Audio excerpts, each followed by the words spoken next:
Bismillahirrahmanirrahim. Assalamualaikum warahmatullahi wabarakatuh. Sahabat taat sehat, hari ini kita akan membahas tentang beras atau nasi. Beras, baik itu padi dan ketan, sebenarnya bukan tanaman asli Indonesia. Pada masa Hindu-Buddha, pedagang Tionghoa dan Indialah yang membawa tanaman beras ke daratan Nusantara. Lalu oleh masyarakat lokal, tanaman tersebut dibudidayakan. Pada zaman itu, makanan pokok masyarakat Nusantara adalah umbi-umbian. Walaupun beras telah cukup lama masuk ke Nusantara, perlu diketahui bahwa jenis beras yang dimakan oleh nenek moyang zaman dahulu itu berbeda dengan yang kita konsumsi di zaman ini. Beras yang banyak dimakan masyarakat zaman dahulu adalah Oryza glaberrima, yaitu varietas padi yang berwarna hitam pekat berasal dari Afrika.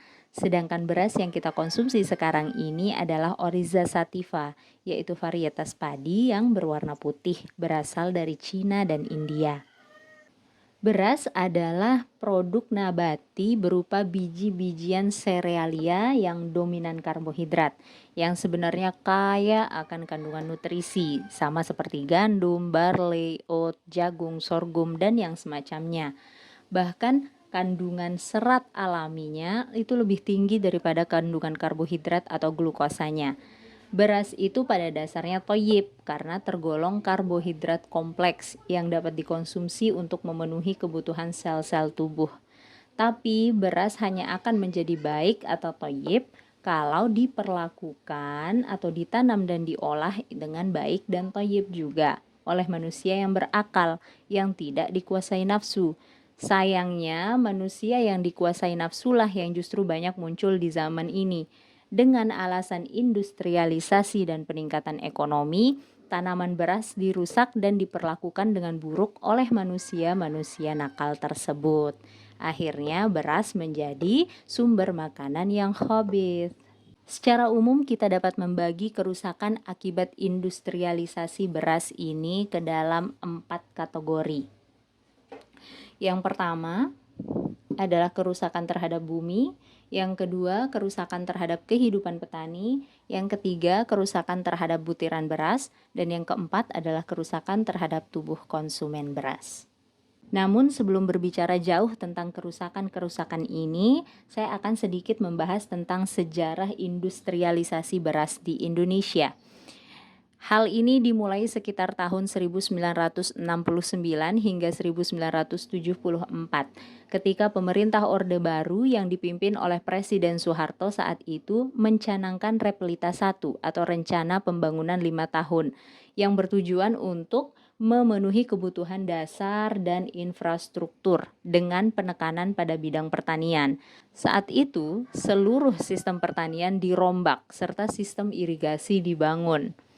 Pemerintah Orde Baru saat itu menitik beratkan pada pembangunan di bidang pertanian sesuai dengan tujuannya, yaitu menggenjot pembangunan ekonomi melalui pembaruan bidang pertanian, karena sebagian besar penduduk saat itu hidup dari hasil pertanian. Buah dari kebijakan ini adalah swasembada beras yang sangat dibangga-banggakan, yang kemudian sampai membuat Presiden Soeharto mendapatkan penghargaan dari FAO, yaitu Badan Pangan PBB. Pada zaman pemerintahan Soeharto inilah beras dijadikan komoditas politik untuk mengokohkan label beras sebagai makanan pokok, yang tentunya agar industri beras semakin berkembang. Pada masa itu dibangunlah sebuah anggapan umum di masyarakat bahwa mengonsumsi beras adalah simbol kekayaan, kemakmuran, dan keberhasilan ekonomi. Sedangkan orang-orang yang mengonsumsi makanan selain beras, misalnya singkong, ubi jalar, tiwul, sorghum, sagu, dan lain-lain, itu adalah masyarakat tidak makmur atau miskin. Masyarakat tentu tidak ingin menjadi miskin, masyarakat ingin menjadi kaya. Akhirnya masyarakat berbondong-bondong mengonsumsi beras agar dianggap dan merasa menjadi golongan orang kaya. Akhirnya permintaan konsumen terhadap produk beras menjadi semakin tinggi. Sejak saat itu, wajah pertanian beras di Indonesia berubah dan disinilah kezaliman dimulai. Petani kemudian diajarkan untuk menggunakan pupuk kimia dan racun hama yang bermacam-macam agar tanaman padi mereka aman dari serangan hama dan hasil panennya tetap berlimpah, supaya kebutuhan industri tetap terpenuhi. Orientasinya tentu saja adalah uang.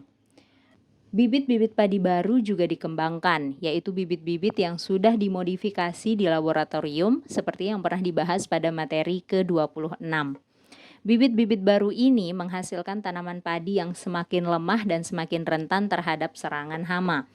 Hal itulah yang semakin membuat petani terpaksa harus menggunakan pupuk dan pestisida kimia sintetik yang lebih banyak lagi.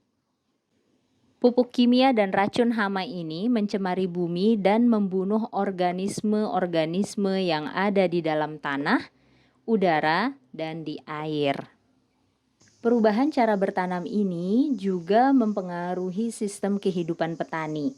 Sebagian besar masyarakat petani kemudian berpindah dari pola pikir menanam padi untuk dimakan atau disimpan di lumbung sebagai cadangan pangan ke pola pikir menanam padi dengan orientasi industri atau menanam padi untuk dijual. Pola pikir seperti inilah yang membuat ketahanan pangan para petani sekarang menjadi turun drastis. Bahkan, petani pun sekarang bisa pusing jika harga beras melambung tinggi, sebab mereka tidak memiliki simpanan gabah di lumbung. Semuanya sudah dijual. Selain itu, masyarakat petani saat ini juga dibuat sangat bergantung pada pembelian benih beras. Petani tidak bisa mandiri dalam menyiapkan benih beras atau benih padi untuk mereka tanam, seperti yang pernah dijelaskan pada materi ke-26. Sistem pertanian untuk industri beras ini juga bisa dikatakan sangat zalim terhadap petani. Saat musim tanam, petani pusing dengan harga pupuk dan pestisida kimia yang tinggi dan langka, yang membuat mereka harus berebut stok dengan petani lainnya. Sedangkan saat masa panen, petani pusing karena tengkulak atau pemborong semena-mena membeli gabah hasil panen mereka dengan harga yang rendah. Belum lagi risiko penyakit dalam yang harus dirasakan oleh petani akibat terpapar bahan kimia sintetik dari penggunaan pupuk dan pestisida dalam rangka merawat tanaman padi yang lemah dan rentan terhadap hama penyakit. Subhanallah, ini baru dua sisi kezoliman industri beras, yaitu kezoliman terhadap bumi dan kezoliman terhadap sistem kehidupan petani. Mari kita tengok kezoliman berikutnya yang mendatangkan kerusakan pada butiran-butiran beras tersebut.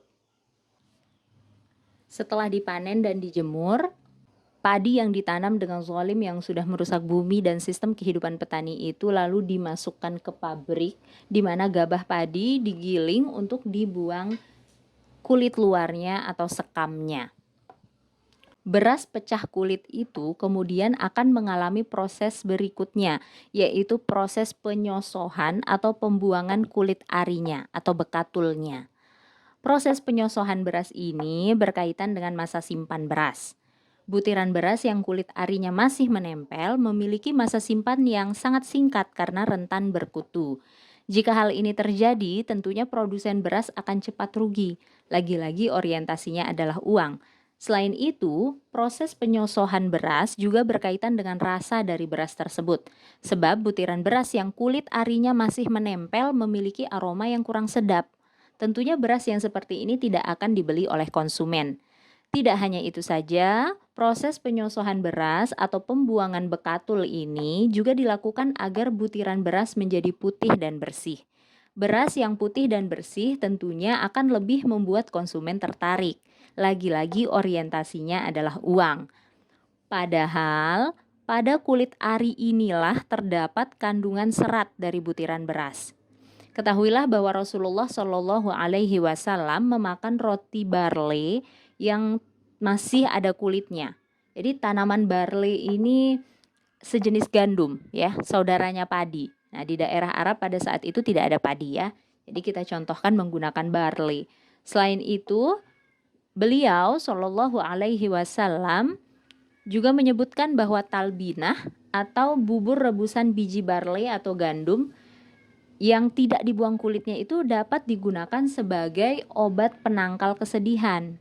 Begitu kata Rasulullah Shallallahu Alaihi Wasallam. Mengapa bubur barley atau gandum yang tidak dibuang kulit arinya ini bisa menjadi penangkal kesedihan? Ternyata karena serat pada bubur gandum yang tidak dibuang kulitnya tersebut akan berpengaruh terhadap sinyal-sinyal yang dikirim oleh hormon serotonin di usus ke sel-sel saraf di otak. Ketika hormon serotonin kita meningkat, maka mood kita juga akan membaik. Itulah mengapa talbinah itu, kata Rasulullah, dapat menjadi obat penangkal kesedihan. Namun sayang, perlakuan kita terhadap beras saat ini dengan melakukan proses penyosohan ini sangat bertolak belakang dengan apa yang diteladankan oleh Rasulullah Shallallahu Alaihi Wasallam.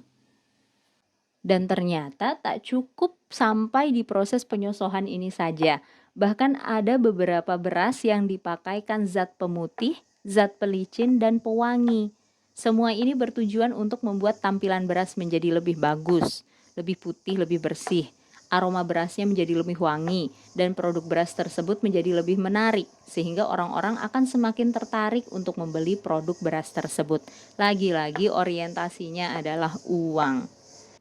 Dengan sistem pertanian yang zalim terhadap bumi, yaitu zalim terhadap keanekaragaman hayati di tanah, air, dan udara, kemudian zalim terhadap sistem kehidupan petani, dan dilanjutkan dengan kezaliman proses pengolahan terhadap gabah inilah yang kemudian membuat butir-butir beras putih atau beras yang sudah disosok yang saat ini duduk manis di dapur-dapur sebagian besar masyarakat Indonesia menjadi khabith atau beracun. Tidak hanya karena butir-butir beras itu syarat akan bahan kimia sintetis dari penggunaan pupuk dan pestisida, tetapi juga karena butir-butir beras itu kini hanya berbentuk karbohidrat sederhana, artinya kandungannya hanya berupa glukosa atau gula. Hal ini disebabkan oleh telah hilangnya kandungan serat, vitamin, dan mineral-mineral yang ada pada beras selama proses penyosohan di mesin pabrik. Disinilah dimulainya bentuk kezaliman industri beras pada tubuh konsumen. Karena tergolong karbohidrat sederhana yang hanya mengandung glukosa tanpa memiliki serat alami, nasi putih atau beras yang disosok akhirnya menjadi sama beracunnya seperti terigu dan pemanis olahan. Yang sifat-sifat beracunnya telah dibahas pada materi-materi terdahulu. Kandungan glukosa atau karbohidrat sederhana inilah yang akan meningkatkan kadar glukosa dalam darah orang-orang yang mengonsumsi nasi dari beras yang disosok.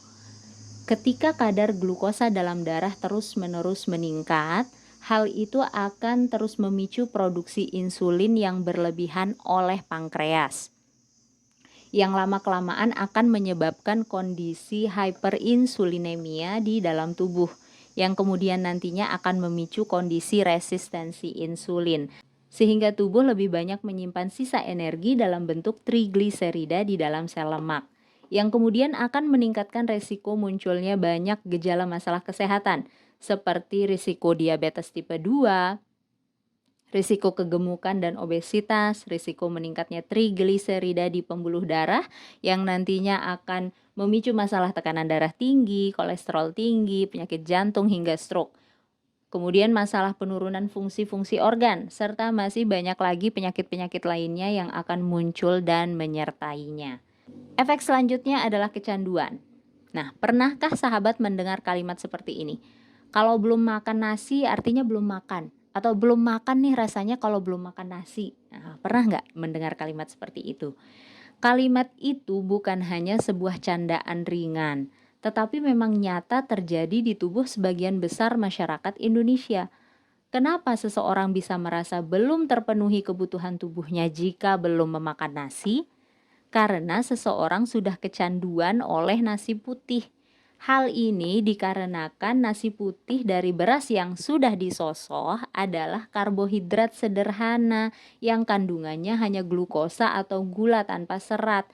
Seperti halnya karbohidrat sederhana lainnya yaitu terigu dan pemanis olahan, Nasi putih dari beras yang disosoh ini juga memiliki sifat candu yang 8 kali lebih kuat daripada kokain. Sifat candu inilah yang kemudian membuat nasi putih dapat membajak dan menguasai otak seseorang, sehingga membuat tubuh orang tersebut sakau apabila tidak mengonsumsi nasi putih. Pasti banyak yang pernah mengalaminya kan? Maka sebenarnya jalan terbaik untuk menghentikan kecanduan terhadap semua jenis karbohidrat sederhana ini adalah dengan berhenti mengonsumsi karbohidrat sederhana tersebut. Sekali lagi berhenti, bukan mengurangi porsi karbohidrat sederhana.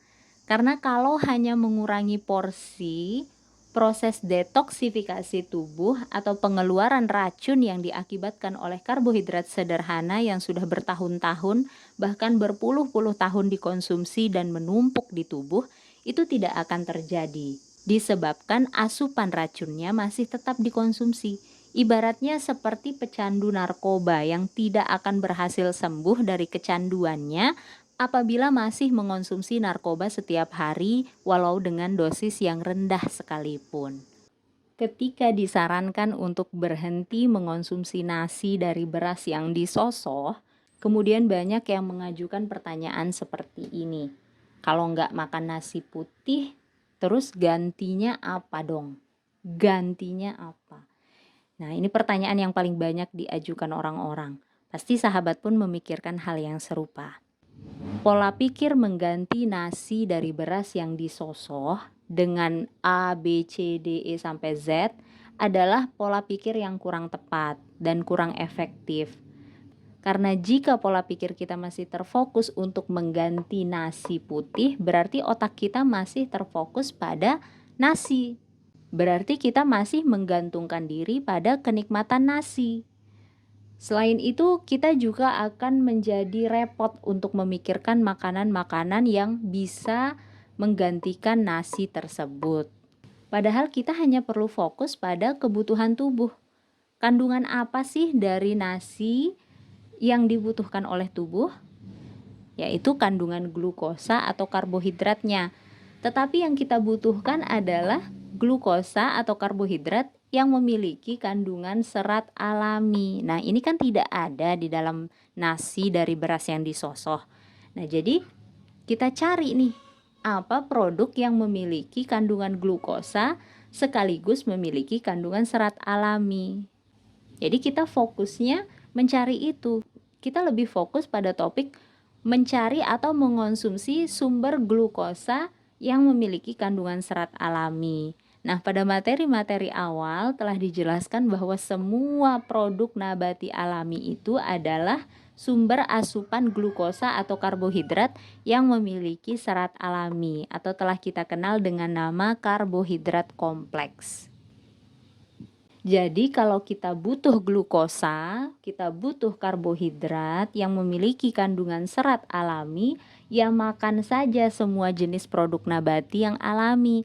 Maka kebutuhan kita terhadap glukosa sekaligus serat pasti akan terpenuhi. Selain itu juga, bentuklah sebuah pola pikir baru bahwa mengonsumsi semua makanan alami yang mengandung glukosa sekaligus serat alami ini adalah aktivitas mengasup kebutuhan, bukan sekedar aktivitas mengganti nasi.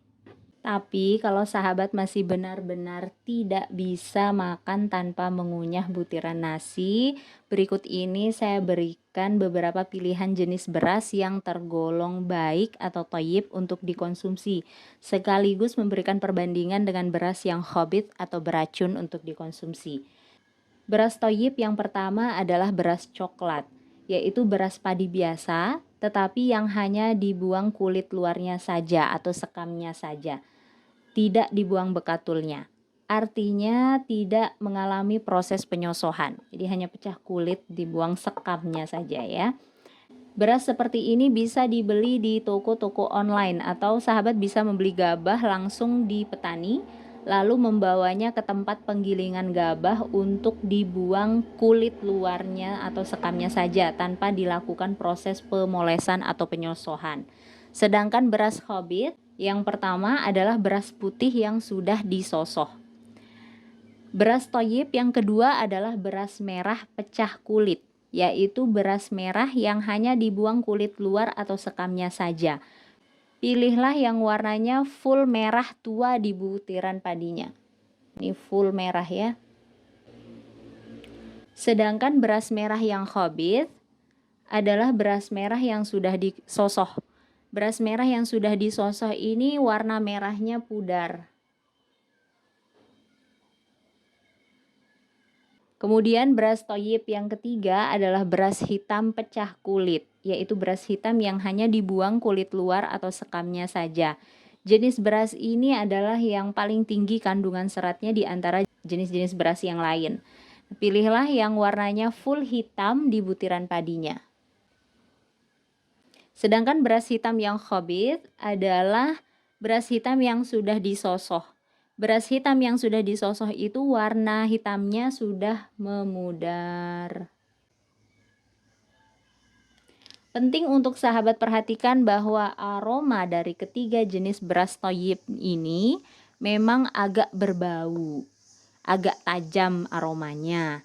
Karena pada butiran-butiran berasnya masih menempel bekatulnya. Masih ada kulit arinya. Jadi yang belum terbiasa pasti akan merasa aneh dengan rasa dan baunya. Tapi sekali lagi saya tekankan, tidak perlu repot-repot mencari pengganti nasi putih jika memang tidak memungkinkan untuk mengakses tiga jenis beras toyib ini. Sebab ada banyak sekali produk nabati alami yang tersedia di sekitar kita yang memiliki kandungan glukosa atau karbohidrat sekaligus serat. Saya pribadi tidak mengonsumsi salah satu dari tiga jenis beras toyib ini karena harganya yang relatif mahal. Saya sama sekali tidak pernah mengonsumsi beras merah selama menjalankan pola hidup taat sehat. Saya juga tidak pernah membeli gabah untuk digiling sendiri karena saya tidak punya akses untuk membeli gabah ke petani yang mengenal sistem pertanian padi organik. Karena kendala itulah akhirnya saya memilih sumber karbohidrat kompleks yang lain yang harganya murah dan mudah untuk dijangkau. Sahabat, imanilah bahwa Allah memberikan syariat halal thayyib tidak berlebih ini bukan untuk menyulitkan hidup kita, bukan pula untuk meribetkan kita dalam urusan makan minum, tetapi justru malah untuk memudahkan kita. Selamat mengamalkan ilmu, semoga Allah senantiasa menolong kita dalam ketaatan. Wassalamualaikum warahmatullahi wabarakatuh.